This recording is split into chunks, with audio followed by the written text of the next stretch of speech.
We're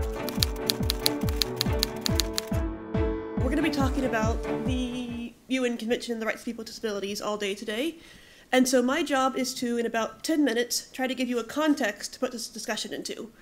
So we're going to try to go through this quickly, but hopefully somewhat comprehensively.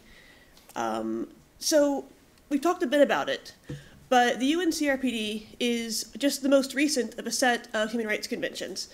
As John said, they started in the 1940s, after World War II, when the United Nations first started. And since then, there have been conventions on issues such as the rights of women, the rights of children, the rights of racial minorities, and most recently, the rights of people with disabilities. There was some discussion when they began to draft the UN CRPD over whether it was needed. The arguments against it were that technically all previous conventions applied to people with disabilities. So why would you need an extra convention? The argument for it, as I'm sure you're all aware, is that while legally those conventions may have applied to people with disabilities, in practice they were not being applied to them. People with disabilities are being left out and ignored when those treaties were applied. And so a new treaty was created. This treaty did not create new rights. Instead, it explained how the already existing rights that had already been laid out since the 1940s were to be applied to people with disabilities. So why is it important? I imagine many of you already have an answer to that, but it creates an international standard, one that every country around the world can agree to, for how people with disabilities should be treated under the law. It was drafted very much in accordance with the principles of nothing about us without us. Human rights conventions are drafted by the states, but civil society can participate. They can interact with their state representatives. They can come to the drafting. And the UN CRPD had, according to the UN, more participation from civil society than any previous convention had ever seen. It was a huge increase. So people with disabilities are present at every stage of the drafting, and they had input at every stage about what rights would be included and how they would be discussed. The UN CRPD creates new mechanisms to encourage states to uphold the rights within the convention. Those are most of what we'll be discussing today, what those mechanisms are and how you can use them. And it offers people a new way to discuss rights. It gives kind of a standard that you can use when you're discussing rights with policymakers or with other people. It's a new tool that gives everyone's kind of talking to the same end goal when you use the UN CRPD. So what rights does it cover? As I said, it covers existing human rights, and it tries to address the issues that have in the past kept people with disabilities from exercising these existing rights. It looks at barriers, both physical and barriers of attitude and stigma, and it requires states to address all of those barriers. It requires them to raise awareness and to address cultural issues that get in the way of people with disabilities. The convention does not create new rights, and it doesn't ask for a special standard for people with disabilities.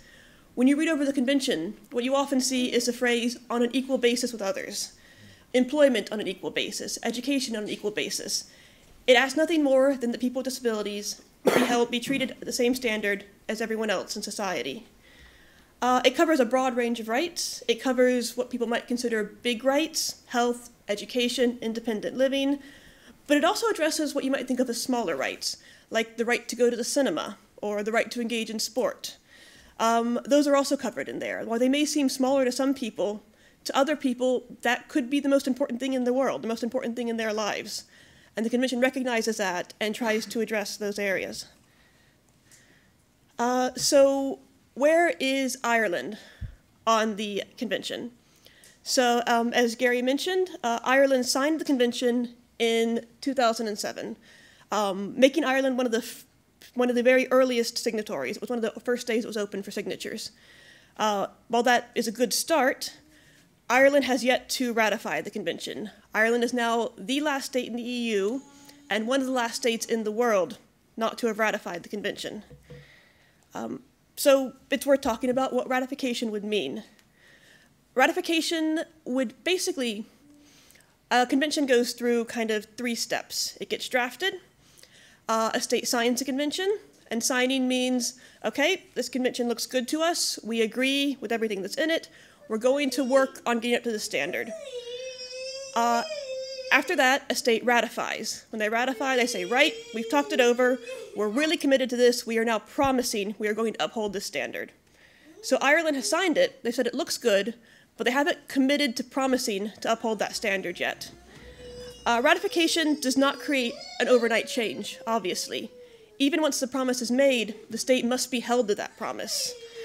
What ratification will mean is that there is a public promise the state can be held to. People can say, look, you said this. You said it in front of the entire world that you would meet this standard, and you're failing to do so. And that can be a really powerful tool. Ratification will also mean there will be new mechanisms in place to help oversee and monitor the convention.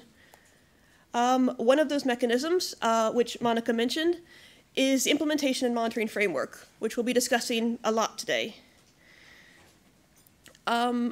So for the monitoring framework, bodies will be created both within and outside of government that have responsibility for ensuring that the UN CRPD becomes part of Irish law and that Ireland lives up to its standard.